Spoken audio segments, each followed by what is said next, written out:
Hi, everyone. This is Michelle Grimolia, the President and CEO here at Woodland Pond, and this is my weekly address for a Tuesday. Today is Tuesday, December 20th, 2022. So first and foremost, to everyone, a very happy Hanukkah to all that celebrate. I hope that you're finding it peaceful and restful, and an upcoming Merry Christmas to all that I may not see between now and Sunday. I hope that you're all finding some joy in the season. I know it's been a little bit of a mixed bag in terms of how people are seeing the holidays this year. I think the weather contributed to it. It doesn't necessarily feel so Christmassy or so much like Hanukkah, but I think we're going to start to see the winter weather pretty soon. But at any rate, very happy holidays to all, and looking forward to a happy new year starting in 2023. Speaking of weather, we have some weather coming in this weekend. So it looks like Thursday into Friday, we are expecting a significant amount of precipitation, a significant amount of wind. At this point in time, the forecasters are indicating almost 100% certainty that we will not see snow. But because it's going to be relatively mild on Thursday and Friday, with a lot of rain, somewhere between 1 inch and 2 potentially, and then it's going to become extremely cold Friday into Saturday, that we could see definitely some flash freezing. So although I am not a meteorologist and I did not look this up, I would take that to mean it's going to rain like the Dickens on Thursday and or Friday, maybe Saturday. Then it's going to become extremely cold, and water runoff, ponded water, those kinds of things are going to freeze. So although we may not have a snow event, we certainly could have slick spots. We certainly could have spots on campus that thaw, freeze again. And so it's really important that everyone just be very attentive to where you're placing your feet, how you're walking, where you're parking. I would think about potentially your travel plans and those kinds of things, but just being extremely attentive to your surroundings when you're here on campus. And that brings me very nicely to my next item, which relates to safety observations and work orders. We are in the season where there will undoubtedly be snow, ice, slick spots, slush, freezing rain, sleet, all of those things. And all of those things do not go well with walking around, walking pets, walkers, any kind of mobility issues. So we really need everyone on campus to really be very attentive to all of your surroundings, particularly outside. We've got 80 acres of property. We've got, hundreds and hundreds of linear feet of sidewalk space. We've got miles of roadway and parking lot here on campus. One person, one department can't possibly stay on top of all of the potential safety concerns on campus. And I've asked of this before. I'm really going to try to reiterate this significantly in 2023. If you see any kind of a condition that you think is unsafe for you, or maybe not for you, but for a neighbor or a staff member, we really absolutely positively need you to call and report that to concierge or to reception. Because the absolute last thing that we want is that you see something, you assume that we know, or you assume that someone else has reported it, or that we've caught it in rounding, or whatever the case may be. So you don't report it, or you don't call the safety condition in. And then half an hour later, a resident or a staff member comes along, let's say it's a tripping hazard or a slip hazard, and then they become injured or worse. So we just can't be everywhere at once. This is a community. We work together to keep each other safe. This is what we did during COVID. We all came together to do that. We really need everyone to do that. So please never assume that a safety condition has been seen by someone else and is being ignored. The only way that you can positively tell that the safety condition has been reported, that you observe, is if you report it yourself. Everyone's got our contact information. You can be very diligent. You can be belligerent if you want. If you see an issue that's not getting attended to, don't be shy to call and call again. because safety is our number one issue, and we really need everyone's eyes and ears on everything as much as possible. So please do keep that in mind as we go into the next, I guess, couple of months of inclement weather that we can anticipate in the winter. A couple of calendar type items. We've got an calendar ad in independent living, open to the whole community, of course, but for an added management Q&A for this Wednesday at 1:30. We have some important topics that our managers need to go over with all of the residents. So if you don't have anything else on your calendar and you'd like to come and join us in that management Q&A, certainly bring your questions. We really enjoy the questions when they get raised.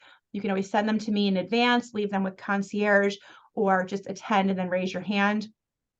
But we are going to be having that management Q&A there on Wednesday at 1:30 in the PAC. Sarah has asked me to remind everyone gently that this is a safety issue as well. We cannot have walkers and wheelchairs in the PAC or in the dining room unless the person cannot transfer into regular seating. That's our policy. It's really a safety issue. It's a trip hazard. All the extra wheels and legs and elements of those mobility devices cause space reductions, cause paths to be interrupted, and we really just can't have that. So if you need some assistance getting into a chair in the PAC or getting into a chair in the dining room and then having your mobility device removed, we will help you with that. But please do keep in mind that we cannot have those items there with you at your chair side in the PAC or in the dining room, because we have seen far too many trips and falls with those specific issues over the last 13 years. And we really need everyone to be very aware of exactly how much of a trip hazard those items present to your neighbors. And we do ask you to keep those items out of the small areas like the PAC and the dining room. The good news, the frother on the espresso machine is finally fixed. As you all know, we had replaced the espresso machine probably 15 or 18 months ago. It was a very significant investment for us. Those machines can cost over $20,000. I think the one that we purchased ended up being roughly $12,000 or so, and it was still within warranty. But the frother had gone on it, I don't know, a couple of months ago, and it was on back order like everything else. So we were using Plan B, but Plan B was not great.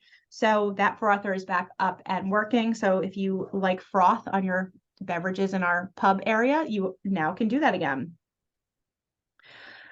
Reminder on the Christmas meal for independent living. Yes, we will be doing a pre-order available takeout meal on Christmas Day for independent living for dinner. So you will need to order on Saturday for Sunday, just like you normally would. It will be a pick-up only unless you're on the sick list. And our pickup will be at the concierge. It will not be at the hostess station. The pickup for the Christmas meal that you pre-order on Saturday will be picked up at concierge. And the reason for that is because we don't typically do a dinner service on Sunday, and our staff also should have the opportunity to enjoy their Christmas afternoon as well. So we're not going to be bringing in staff specifically just to man the hostess desk for pickups, but you'll be able to pick those up at concierge. And just please make sure that you pre-order your Christmas dinner meal on Saturday for Sunday. Concierge desk will close at 5 p.m. on Christmas Eve. Reception will be available 24/7 throughout the course of the weekend. Well, 24/7 always.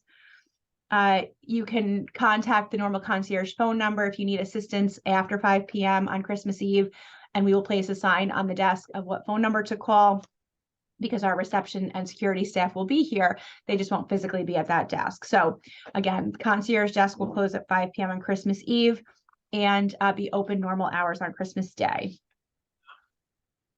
We've got an available ticket unexpectedly for a show at the Denizen Theater tomorrow night. So we have an available ticket if you'd like to go to that show. It's called Act of God. I don't know the details of the show, but I expect it's probably around 7 p.m. If you're interested in picking up that additional ticket, I think it's about $25. We do have space on the bus, and we do have that ticket available if anyone is interested, so you can contact concierge for that. Our conference room renovation is cooking right along. So the office and storage spaces that we are creating from extra space from the conference room are underway and going really well. We are obviously going to have a lot of finishing touches that need to be done and painting and things like that. But, you know, again, it's one of these things where our community was built with, you know, some weaknesses in design, and one of the design weaknesses was office space. So we have had to sort of claim a lot of, you know, excess spaces for office space and storage space over the years. And this is yet another in that stream of ideas. You will see that this configuration of the conference room will change a bit in terms of where the table is placed and some of the ancillary furniture, the wall hanging system, all of that will be modified a little bit, obviously, as we have a little bit of a less excess space in that room. But the reality is that when we moved the conference table into that room, it was very oversized for that conference room table. So we will be hopefully getting that back online relatively soon, maybe by the end of the week.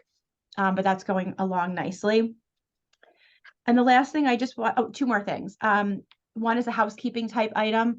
So you will have seen in the Chanticleer last week that we included a note that in accordance with our club liquor license and the fact that the COVID sort of variances and allowances that had been permitted with liquor sales in New York State during COVID, at this point, those don't exist anymore in the way that they had for our license.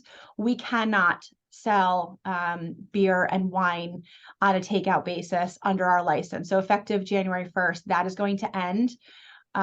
So if you are interested in having beer or wine or any kind of libations or alcohol delivered to you, we will provide you the local delivery services that can do that, but we will no longer be doing that effective January 1st. So you will simply be able to purchase beer or wine to consume in the dining room and in the pub, as always was the case prior to COVID. We're going back to the basic tenets of our club license. And the last thing is I would just like to remind everyone that one of the really important accomplishments that has come from the Mental Health and Wellness Task Force is the identification of a licensed psychologist that is in private practice that is willing and ready to do counseling services for all of our residents. So if you are ready for one-to-one counseling, you may contact Dr. Schiffman, and Dr. Schiffman's contact information is available right at Concierge. For those that are sitting at this address with a pen and paper, Dr. Schiffman's direct contact information is 845-876-4524. Again, that is 845-876-4524. And there is a memo available at Concierge that explains Dr. Schiffman's experience, credentials, and what his availability is, as well as the fact that he does accept Medicare and most secondary insurances. So for those residents that are thinking about, gosh, I could use some counseling, maybe my child is right and I could use some therapy, we have identified that practitioner for you as part of the task force work. So we are hoping that you do take advantage of that, and we will make individual referrals for folks that we think could benefit from one-on-one counseling, but that is a great accomplishment of the task force. I don't have anything else right now, but I hope you have a happy holiday, and I will see you all the rest of the week. Thank you.